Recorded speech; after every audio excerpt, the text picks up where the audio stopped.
आज आज या ठिकाणी अधिकृत घोषणा कधी होणार?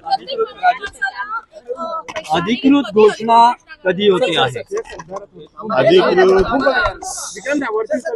अधिकृत घोषणा कधी करायची याचे निर्णय हे दोन्ही पक्षाचे नेते घेतील आणि ती तारीख आपल्याला लवकरच पण कळवली जाईल. जागा वाटप पूर्ण झालेलं आहे का? फॉर्म्युला काही ठरला आहे का? सगळ्या गोष्टी चर्चेत आहेत. अंती ज्या वेळेला शेवटचा निर्णय होईल त्यावेळेला पत्रकार परिषद घेऊन आपल्याला कळवण्यात येईल. काँग्रेस बरोबर असेल का? मी याच्या बाबतीमध्ये आता कुठलेच काही आपल्याला सांगू इच्छित नाही. एकदा अंतिम स्वरूप आलं त्याला की आम्ही आपल्याला कळवू. मी पुन्हा एकदा सांगतो, युतीची घोषणा किंवा कोणाबरोबर काय चर्चा या सगळ्याचा जोपर्यंत अंतिम निर्णय होत नाही तोपर्यंत ह्या सगळ्या गोष्टी चर्चेत जेव्हा असतात त्या चर्चा सांगितली जात नाही, निर्णय सांगितले जातात.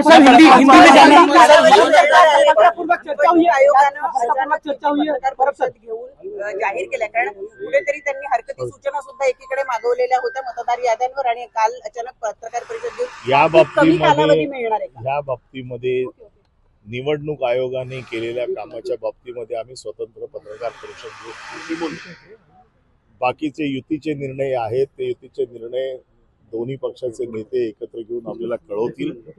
ज्या वेळेला निर्णय अंतिम होतील त्यावेळेला आपल्या समोर येऊन आम्ही कळवू. पक्षाच्या नेत्यांचं तुम्ही बोलताय पण काँग्रेस सोबत काय बोलणं झालंय का? महाविकास आघाडीच्या ज्या कोणाशी आमचं बोलणं चालू आहे त्या चर्चा आहेत आणि चर्चा सांगितली जात नाही, निर्णय सांगितले जातात. ज्या दिवशी निर्णय होईल त्या दिवशी ते सांगितले जातात. वर्षा गायकवाड असं म्हणता आहे, देखो ऐसा है कि जो भी अभी चर्चा चल रही है यांच्यासोबत कसं काय जायचं? वर्षा गायकवाडांचं ते म्हणणं आहे शेवटी आम्हाला या सगळ्या गोष्टींचा एकंदर विचार करून निर्णय घ्यायचा आहे. त्यामुळे तो मी म्हटलं ना, ज्या दिवशी निर्णय होईल त्या दिवशी आम्ही आपल्याला कळवू. नाही पण काँग्रेस सोबत यावी यासाठी तुम्ही अजूनही आशावादी आहात? असं आहे की महाविकास आघाडी आहे. आजही आम्ही सगळे महाविकास आघाडीमध्ये आहोत. त्याच्यामुळे आमचा शेवटपर्यंत हा प्रयत्न राहणार की महाविकास आघाडी एकत्र राहावी. आता हे वर्षा गायकवाडांचं मत, हे त्यांचं मत आहे. आमचं मत असं आहे की महाविकास आघाडीने एकत्र निवडणूक लढली पाहिजे. पण महाविकास आघाडीत राज ठाकरे अजून नाहीये. महाविकास आघाडीत राज ठाकरे अजून नाहीये. शिवसेनेची युती महाराष्ट्र नवनिर्माण सेनेबरोबर होते. आम्ही ऑलरेडी आता महाविकास आघाडीत आहोत. आमची ही इच्छा आहे की महाविकास आघाडी अभेद्य राहावी. आता यामध्ये काँग्रेस काय निर्णय घेते हा त्यांच्या पक्षाचा निर्णय आहे. आमची इच्छा आजही अशी आहे. परंतु इच्छा, अपेक्षा, चर्चा आणि त्याच्यातला अंतिम निर्णय यामध्ये फरक असतो. ज्या दिवशी चर्चा अंतिम होईल, निर्णय होतील त्या दिवशी आपल्याला कळवू. एक जी माहिती मिळते आहे, माहिती काँग्रेसच्या हायकमांड बरोबर चर्चा करायची की नाही करायची हा निर्णय माझे पक्षाचे नेते घेतील. हा निर्णय घेण्याचा अधिकार मला नाहीये.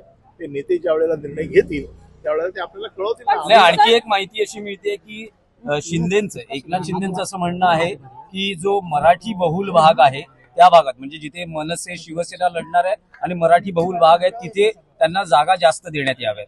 ते त्यांचं म्हणणं त्यांनी भाजपकडे मांडायचं आहे ना. त्याचं उत्तर मी पण तुमची लढाई कोणाशी असेल?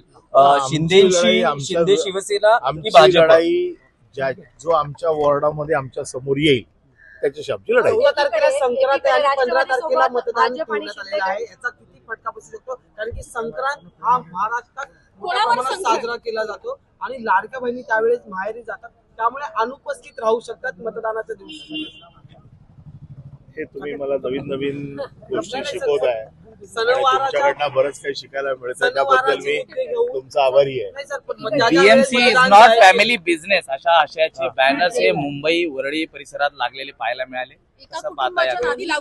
एक लक्षात ठेवा, आमचा साधा म्हणणं असं आहे की आता निवडणुका लागलेल्याच आहेत.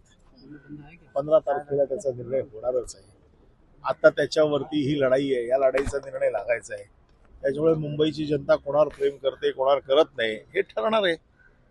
त्यामुळे आता याच्यावर सगळी चर्चा करण्यात काही वारंवार मुंबईचा रंग बदलू देऊ नका असा उल्लेख केला जात आहे. तुमच्यावर एक आरोप बघा असं आहे की आरोप करणारे आरोप करतील. 25 वर्ष मुंबई शिवसेनेला मिळालेली आहे. आमचं मुंबईच्या लोकांवरती आजही प्रेम आहे आणि त्यांचं देखील आमच्यावर आहे. त्यामुळे निर्णय लागेल. तेजस्वी घोसाळकरांनी अखेर भाजपमध्ये प्रवेश केलेला आहे. कसं बघताय? नुकसान कितपत आहे? तो त्यांनी निर्णय घेतलाय त्यांचा. आता त्यांचा वॉर्ड रिझर्व झाला होता. आता त्या वॉर्डात त्या निवडणूक लढू शकत नव्हत्या. दुसरा वॉर्ड त्यांना असं त्यांचा काय निर्णय त्यांनी का घेतला त्याचं उत्तर मी देऊ शकतो. विनोद घोसाळकर म्हणाले होते की पोराचे कान धरता येऊ शकतात पण देण्यासाठी मी या पक्षामध्ये गती आलेली मिळावी आहे. त्यांच्या ठीक आहे ना, तपासाला त्यांनी जे सांगितलं त्याच्यावरती मी कसं उत्तर देणार. त्यांच्यावर दबाव असू शकतो, त्यांनी पक्षप्रवेश करावा या दृष्टीने. नाही, मला कारण असं CBI ची चौकशी आणि त्यांचा पक्षप्रवेश या दोन गोष्टी मला असं कुठलाही त्याचा असा अर्थ वाटत नाही किंवा असं काही वाटत नाहीये. तो त्यांचा स्वतंत्र निर्णय आहे. विनोद घोसाळकर आजही शिवसेनेबरोबर आहेत. आम्ही विनोद घोसाळकरांना ओळखतो. त्याचं कारण असं आहे की ते मूळ कार्यकर्ते आमचे ते. एकीकडे चला, धन्यवाद. राष्ट्रवादीसोबत थँक्यू